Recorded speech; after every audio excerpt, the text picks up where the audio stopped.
Overthinking तब होती है जब आप किसी चीज पर आमतौर पर किसी समस्या या निर्णय के बारे में सोचने में बहुत ज्यादा समय और एनर्जी को खर्च करते हैं, जिससे आप अनप्रोडक्टिव और स्ट्रेसफुल हो जाते हैं। जब वैसा ही है जब आप अपने दिमाग में एक ही तरह के विचार दोहराते रहते हैं, अलग अलग सिनेरियोज की कल्पना करते हैं या इस बात की चिंता करते हैं कि क्या हो सकता है। चीजों के बारे में सोचना ठीक है, लेकिन जब आप इसे बहुत ज्यादा करते हैं और यह आपको तनावपूर्ण या अटका हुआ महसूस कराने लगता है, तो इसे ही ओवरथिंकिंग कहा जाता है। यह ऐसा है जैसे आपका दिमाग कोई क्लियर और मददगार समाधान ढूंढने के बजाय इधर उधर घूम रहा है। आज इसी समाधान को हम ढूंढने वाले हैं। अगर आपकी भी समस्या ओवरथिंकिंग है, तो आज यह इस समस्या का आखिरी दिन है। आज हम बात करने वाले स्टॉप ओवरथिंकिंग किताब के बारे में, जिसे निक ट्रेटर ने लिखा है। इस किताब के समरी में आप चिंता को कम करने और अपने दिमाग पर नियंत्रण हासिल करने के प्रभावी और इफेक्टिव तरीके सीखेंगे। भटकता हुआ मन दुखी मन होता है। अगर आप पिछली घटनाओं को एनालाइज करने और आने वाले पलों के बारे में इस हद तक चिंता करते हैं कि एक मामूली काम पर ध्यान केंद्रित नहीं कर पा रहे हैं, तो आप जरूरत से ज्यादा सोच रहे हैं।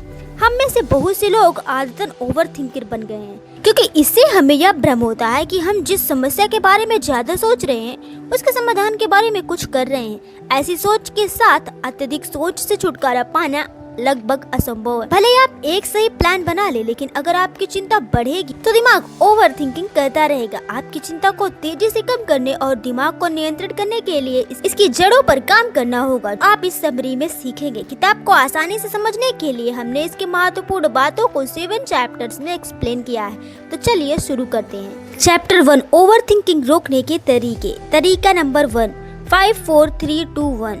5 4 3 2 1 तरीका आपके दिमाग को इतनी देर तक डिस्ट्रैक्ट कर देगा कि आप नियंत्रण की फीलिंग दोबारा पा सकें। डॉक्टर इस तरीके का इस्तेमाल मरीजों को घबराहट से जुड़ी परेशानी से उबरने में मदद करने के लिए करते हैं। 5 4 3 2 1 तरीका इस तरह काम करता है। तनाव के दौरान धीरे धीरे 5 से 1 तक उल्टी गिनती करें। जैसे ही आप उल्टी गिनती करते हैं, अपनी 5 सेंसेस में से एक को शामिल करने के लिए हर संख्या को एक साइन के रूप में इस्तेमाल करें। 5 पर अपने आसपास के माहौल में 5 चीजों को देखें। 4 पर 4 अलग अलग साउंड्स सुने। 3 पर 3 फीलिंग्स को महसूस करें। 2 पर 2 स्मेल्स का पता लगाएं और 1 पर किसी एक स्वाद को पहचानें। कॉन्शियसनेस को अवेयरनेस की एक बॉल की तरह सोचें, जो आपके शरीर के अंदर और बाहर घूमती है। जब आप विचारों में खोए रहते हैं, तो आपकी जागरूकता की बॉल आपके दिमाग के अंदर घूमती है, एक पिन बॉल की तरह चारों तरफ उछलती है और उन सभी सिनेरियोज के बारे में सोचती है जिनके बारे में आप सोच रहे हैं। जैसे क्या होगा अगर ऐसा होता तो, क्या अगर ऐसा नहीं होता तो, क्या होगा अगर मैंने चीजें अलग तरीके से की। अगर आप अपने आसपास के किसी सामान की बारीकी, जैसे आपके पास एक लकड़ी के डेस्क की लाइंस और कलर को नोटिस करने में 1 सेकंड का समय लेते हैं, तो आपकी जागरूकता की बॉल आपके दिमाग को छोड़ देती है और डेस्क पर घूमने लगती है। इस तरह 5 4 3 2 1 तरीका को फॉलो करके आप अपनी चिंता को कम करने और नियंत्रण की अनुभूति हासिल करने के लिए अपनी जागरूकता की बॉल को अपने दिमाग से काफी देर तक बाहर रखते हैं। तरीका नंबर 2, चिंता निलंबन यानी कि वरी सस्पेंशन। लेखक बताते हैं कि जब वह चिंता से घिर जाते हैं और काम पर ध्यान देना या किसी करीबी के साथ अपने समय को एंजॉय करना मुश्किल लगता है, तो अपना फोन उठाते हैं, साइड बटन दबाते हैं और कहते हैं, हे गूगल असिस्टेंट, रात 8 बजे चिंता करने की मेरी अपॉइंटमेंट फिक्स करें। तो पर जब तक रात के 8 बजते हैं, तब तक वो भूल जाते हैं कि किस बारे में चिंता कर रहे थे। ज्यादातर समय हमारी चिंताएं सिर्फ एक्सेप्ट होना चाहती हैं। चिंता करने के लिए एक निर्धारित समय बनाकर आप अपनी चिंता को स्वीकार करते हैं और इसे समय के एक छोटे हिस्से तक सीमित करते हैं, ताकि यह दिन के बाकी घंटों में न फैल जाए। चिंता को टालना एंजाइटी साइकिल को रोकने का एक बहुत ही सीधा और प्रभावी तरीका है। हम शायद ही कभी अपने जीवन से चिंता को खत्म कर सकते हैं, लेकिन जागरूकता के साथ इसकी शुरुआत और ड्यूरेशन को सीमित कर सकते हैं। चैप्टर नंबर 2, ज्यादा सोचने का मतलब अत्यधिक सोच नहीं है। एक युवा व्यक्ति जेम्स की कल्पना करें। जेम्स दयालु, समझदार और आत्म जागरूक है।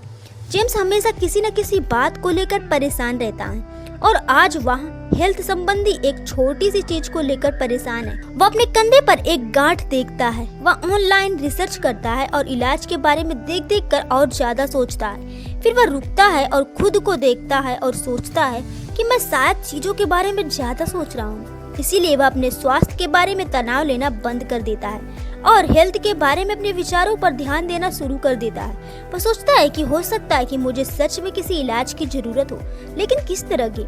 उसके विचार बढ़ने लगते हैं और जल्द ही वह इंटरनल कंसल्टेंट के लिए अपने विकल्पों पर बहस करने लगता है। खुद से बहस करते करते, खुद को एनालिसिस करते करते खुद का बचाव करता है और इस तरह सिर्फ एक परेशानी से वह बहुत सारी यादों, अंदाजों, डर और अनुभवों के बारे में सोचने लगता है जिसकी उसे जरूरत भी नहीं होती। वह हैरानी से सोचता है, क्या मुझे चिंता के कारण पैनिक अटैक तो नहीं आ जाएगा।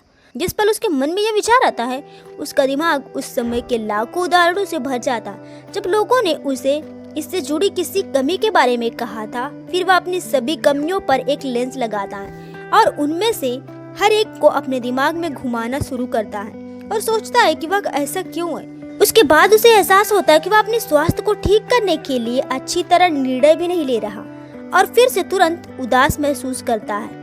नकारात्मक सेल्फ टॉकिंग के तूफान में डूब जाता है जहाँ वह खुद से बार बार कहता है कि ऐसा हमेशा मेरे साथ ही क्यों होता है।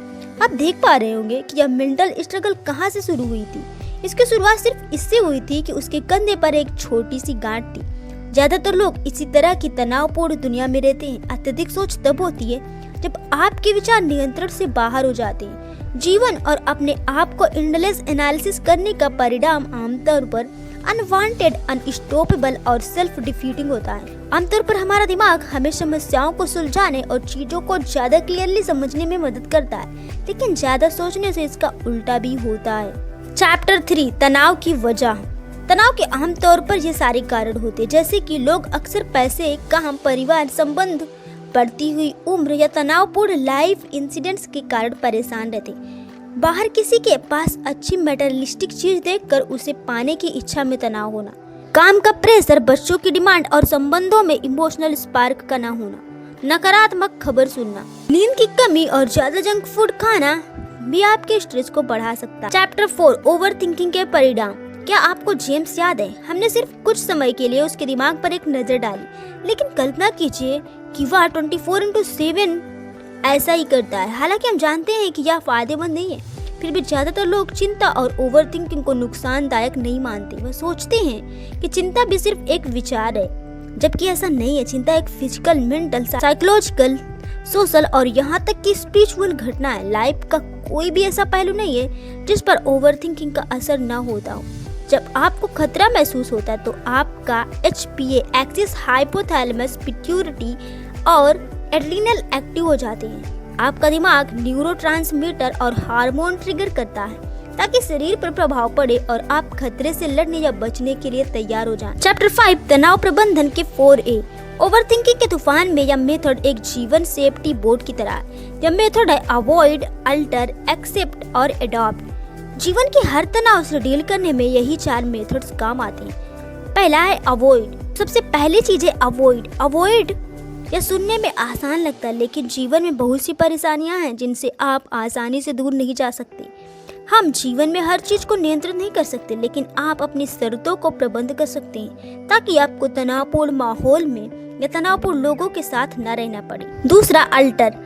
अपना वर्क शेड्यूल देखें और उन 2 या 3 चीजों से छुटकारा पाएं जो बहुत जरूरी नहीं है। इसके लिए वह काम किसी और को सौंप या किसी और को जिम्मेदारी लेने दें। तो अगली बार जब आप किसी तनावपूर्ण स्थिति का सामना करें तो अपने आप से पूछें, क्या मैं इस पूरी चीज से बच सकता हूँ? अगर आप कर सकते हैं तो करें, अगर ऐसा नहीं कर सकते तो उस स्थिति को बदलने के तरीके ढूंढें। तीसरा, एक्सेप्ट। सबसे पहले अगर आप किसी चीज को नापसंद करते हैं तो इस बारे में क्लियर रहें। स्वीकारना का मतलब यह दिखावा करना नहीं है कि आप वैसा महसूस नहीं करते जैसा आप सच में महसूस कर रहे हैं, बल्कि वही दिखाना है जो आप सच में महसूस कर रहे हैं। चौथा, एडॉप्ट। लॉन्ग टर्म में अगर आप कस्टमाइजेशन कर सके तो तनाव को बहुत अच्छी तरह से मैनेज कर सकें। कस्टमाइजेशन का मतलब है आपके दुनिया को देखने के नजरिए, आपके लक्ष्यों, आपके बिलीव्स और एक्सपेक्टेशंस में जरूरत के अनुसार बदलाव करना। स्ट्रेस को अपनाने का मतलब है कि आप अपनी जिंदगी को बेहतर ढंग से सामना करने के लिए खुद को बदलें। इसके लिए होपलेस विचारों में शामिल होने से इनकार कर दें और जानबूझकर ज्यादा ऑप्टिमिस्टिक बनने की अभ्यास करें। इस तरह सिर्फ नजरिए बदलने से आप अक्सर अपनी मानसिकता को फ्लेक्सिबल बनाते हैं, जिससे परेशानी में भी मौके नजर आने लगते हैं। क्योंकि जब हम तनाव फ्रेंडली हो जाते हैं तो खुद को मजबूत बनाने के तरीके ढूंढते हैं। इसके लिए हर दिन उन सभी अमेजिंग चीज़ों की थैंक यू लिस्ट बनाने की आदत डालें जो आपको असल जिंदगी में मिली है। इसके अलावा एफर्मेशन करें कि आप मजबूत हैं और विपरीत परिस्थितियों से डील कर सकते हैं। अगर आपके पास इस तरह की शक्तिशाली अप्रोच, विचारों और मोटिवेशन है तो आप कॉन्फिडेंस से स्थितियों का सामना कर सकते हैं और इस मानसिकता के साथ जीने से पर्सनालिटी बेहतर बनती है। तो ये है स्ट्रेस मैनेजमेंट के 4 प्रिंसिपल्स। जब आप खुद को तनाव में महसूस करें तो रुके और उसे देखें। स्थिति चाहे कितनी भी तनावपूर्ण हो, आपके लिए सक्रिय इसे डील करने का तरीका हमेशा मौजूद होता है। आप तनाव के सामने होपलेस नहीं है, आपके पास टूल्स मौजूद हैं। इन टूल्स का इस्तेमाल करने के लिए बस थोड़ी सी जागरूकता की जरूरत है। चैप्टर 6, तनाव डायरीज और जर्नल्स का इस्तेमाल अपने रोज के अनुभवों के बारे में ज्यादा जागरूकता लाने का एक कठोर तरीका है कि इसे लिख ले। ज्यादा सोचने से कभी कभी ऐसा लगता है कि आपके दिमाग में एक साथ लाखों चीजें चल रही हैं और यह तय करना मुश्किल हो जाता है कि आपकी चिंता के पीछे सच में कौन सा कारण है। एक तनाव डायरी और आपके ट्रिगर्स और उन पर आपके रिस्पॉन्सेस को क्लियर करने में आपकी मदद कर सकती है। वहां से आप अपने तनाव के स्तर को प्रबंध करने के लिए सक्रिय कदम उठाना शुरू कर सकते हैं। एक तनाव डायरी आपके तनाव स्तर और उससे जुड़ी जानकारी का एक रिटन रिकॉर्ड है जिसे आप बाद में एनालिसिस कर सकते हैं और तनाव को प्रबंध करने के लिए कदम उठा सकते हैं। हम सभी को जीवन में कुछ तनाव की जरूरत होती है और कुछ तनाव को खत्म करने की भी जरूरत होती है। इसीलिए यह डायरी आपको क्लियरली यह पहचानने में मदद करेगी कि कौन सा तनाव आपके लिए ठीक है और कौन सा नहीं। हर एंट्री को समय और डेट के साथ रिकॉर्ड करें और आप अभी कैसा महसूस कर रहे हैं उसके आधार पर अपने आप को रेटिंग दें। उदाहरण के लिए बिल्कुल भी तनाव न होने पर 1 और बहुत ज्यादा तनाव के लिए 10 की रेटिंग दें।